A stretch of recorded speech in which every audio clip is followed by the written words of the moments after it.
The Ritvik, representative of the Acharya system, Ritvik Ras, created by ISKCON's Founder-Acarya, His Divine Grace, A.C. Bhaktivedanta Swami Prabhupad. The definitive analysis by Amayatma Das.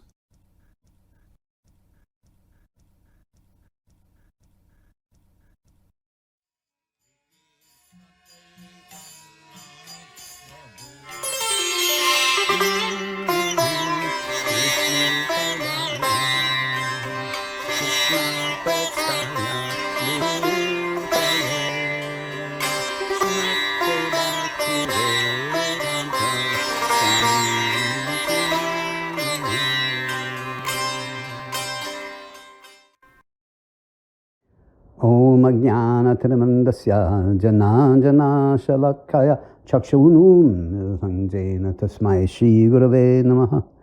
I was born in the darkest ignorance, and my spiritual master opened my eyes with the torch of knowledge. I offer my respectful obeisances unto him. Namo Om Vishnu Padaya Krishna Pratstaya Gurule Shimate Bhaktivedanta Swamini Namane Namaste Saraswati Deve Ghodavani Pacharane Nivase Susunyavari Paschatya Deshatarana. This presentation is dedicated to my spiritual master, my savior, my life, my soul, ISKCON's Founder-Acarya, Jayom Vishnupad Paramahansa Pravakacharya Astutarasata Shishima, His Divine Grace, A.C. Bhaktivedanta Swami Prabhupada Ki Jai, Srila Prabhupada Ki Jai. My foremost prayer in producing this presentation is that Srila Prabhupada will be pleased by it.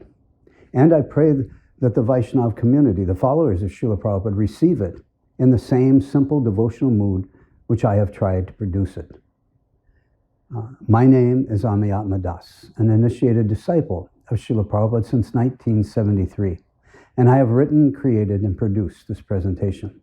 I begin with a short quote from Srila Prabhupada's Krishna book, chapter 60, the talks between between Krishna and Rukmini, where Lord Krishna tells his beloved first wife Rukmini, better late than never. Why better late than never? Because it is. Because it is late. And because if the Ritvik path is the path that Srila Prabhupada wanted us to take, then yes, it is better late than never at all. But my personal reason for including that quote is that it took me so long to make this presentation. I had the original idea to make an online presentation on this subject way back in 2007, and actually nearly completed the first attempt in 2008. But I got interrupted with life, with having to make a living, and I had set it aside for nearly a year. Still, I never stopped thinking about it, and over that period of time, I gathered even more information. When I started to work on it, I chose to rewrite the scripts and start all over. And that was just the first of what would become many stops and total restarts over the years. I don't want to bore you with all the details, but I would like to share with you one episode that for me is extremely important in my journey to make this presentation. At one point in 2011, I really became frustrated because of the delays, even back then. I was struggling to figure out why Krishna wasn't helping me. Why wasn't he making it easier for me to complete this more quickly? This is the material world, after all. Just the fact that there were delays didn't mean that I was on the wrong track. Just see the delays that Srila Prabhupada endured before he came to the West. It was in 1922, when Srila Prabhupada was 26 years old, that he first met his spiritual master, Srila Bhaktisiddhanta Saraswati. And it was at that meeting that Srila Bhaktisiddhanta had requested our Srila Prabhupada to go to the English-speaking countries and preach. 43 long years later, Srila Prabhupada arrived in America. Even though I had no personal doubt that that the message I wanted to convey was right, I was trying to figure out why so many delays. I approached Srila Prabhupada in my prayers, requesting his mercy and blessings, and his help so that I could get my presentation completed in a timely manner. Actually, I had originally named this work Amayatma's analysis on the Ritvik Guru issue. And that was what I originally set out to do, to present my conclusions, my arguments, my views, etc. But as I was praying to Srila Prabhupada for his help, it occurred to me that instead of asking him to help me, I realized I should be offering my help and my services to him instead. In other words, I had been asking him to help me make a presentation about my views and the message that I wanted to present. But as I was praying, I realized that instead I should be offering my services to Srila Prabhupada and produce this for him. I should be asking him what he wanted me to present. And I should make the presentation about his views and the message he wants presented, rather than about Amayatma's views and what I thought was right. Even though personally I was convinced my understandings were correct, I realized what I thought was right or wrong was of no real importance. And in prayer, I approached Srila Prabhupada with all the sincerity I had and offered to make this his presentation, to convey whatever message he wanted. I gave up all my attachment to my own views on this topic. I no longer cared which side of the issue I would present or promote. If the current system was what Srila Prabhupada wanted, then I would present that. I begged him as sincerely and as humbly as I could to please guide me so that the message that will be presented will be his message, not mine. And so starting in the fall of 2011, and for the next 1.5 years, until the spring of 2013, I reassessed the entire issue. I researched every aspect, re-argued every argument, reanalyzed every logical conclusion, rethought out every philosophical point, while the whole time I kept this prayer to Srila Prabhupada front and center, praying for his guidance, his mercy, so that the message will be his message. And I did this. And as I did this, I kept coming to the same conclusions as I had before. And that was that Srila Prabhupada never authorized the current system, that this system is not the system he wanted, and that he did, in fact, wanted and still wants us to follow the path of the Rtvik-Representative system that he had laid out for us prior to his departure. Just to make sure that it just wasn't my own bias or personal views getting in the way. When I started to reach such conclusions on each point or aspect, I would not accept it easily. I would try to argue to defeat it over and over, again and again. I kept reaching the same conclusions.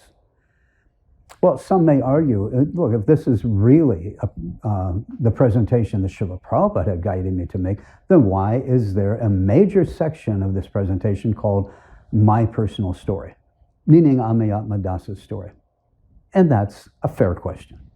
I had already written that part for the original script, and I did so because sharing my own personal experiences and how I dealt with the philosophical aspects, sharing my personal struggles I went through as I changed my own views on this topic, sharing the logical analysis that I used that led me to the solid conclusions that the Ritvik path is the path Srila Prabhupada wanted, made presenting these aspects easier for others to relate to and less boring. Okay, maybe you will still find the section boring, but at least it is far less so, in my view, than it would have been with just a long list of boring and dry philosophical statistics and statements.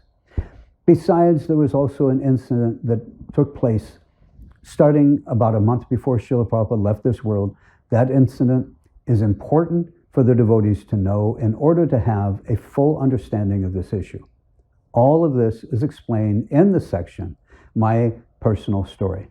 Since I had inside knowledge of what had happened and why it happened, and I had a unique experience resulting from that incident, it was best to tell it as a personal story.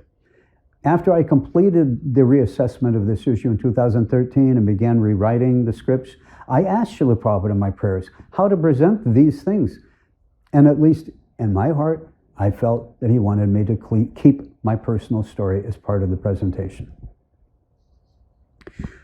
But I'm not going to be so bold and foolish as to state that everything here in this presentation is exactly and only what Srila Prabhupada wants. I openly admit I am nothing but a fool. I am a very fallen devotee who has hardly any devotion. I am not at all advanced or even a good disciple of Srila Prabhupada. Although I want to think that Srila Prabhupada has been guiding me, that is only my personal view. All I can do is state what I have stated, that in 2011, I no longer cared which side of this issue I would present, and it was, and that I was as sincere as I could be in my prayers to Srila Prabhupada, that he guide me to make this his presentation and present the message that he once presented. That much I can say. And that has been my mood and my constant prayers since then, since 2011, as I totally reassess this entire issue. This presentation is the result of those prayers. That is all I can humbly say. Since for me, this was the most important aspect of my effort in producing this show, I feel obligated to include this explanation here in the introduction. I will say that one important adjustment I made is that in doing this reassessment and praying to Srila Prabhupada, is that I became more sensitive to the fact that the GBC men, even the ones who made grave mistakes and even intentionally disobeyed Srila Prabhupada, as we will show and present in the presentation, were in many other ways sincere in their devotion to Srila Prabhupada. Well, they were sincere disciples of Srila Prabhupada.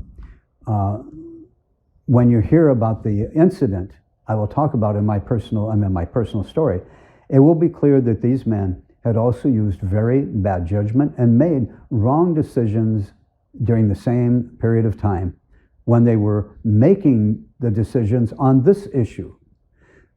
They were actually committing offenses to Srila Prabhupada at the same time they were making their decisions on this issue.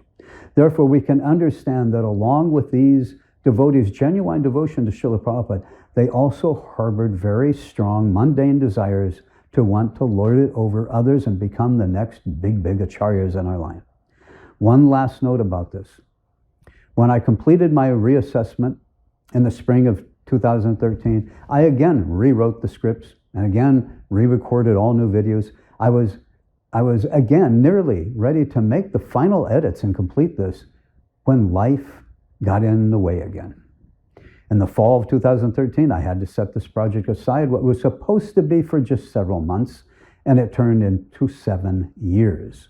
During that time, making this was always on my mind, always in my desires, but it just wasn't what Krishna wanted yet. The time just wasn't right. As I pointed out, Srila Prabhupada was first requested to come to the West and preach by his Guru Maharaj in 1922. But all told, it was 43 years before Srila Prabhupada arrived in the West. We can understand that Srila Prabhupada wanted to fulfill his Guru's request all that time, but for whatever reason, Krishna didn't allow him to come for over 4 decades. Just the fact that it took Srila Prabhupada so long to come is no indication that he didn't have the full support of his own Guru and that of Krishna. But it just wasn't the right time until Krishna finally allowed it. And that is eventually how I have come to understand all the years of delays that I have endured to get this presentation done. It just wasn't the right time until Krishna allows it, until now.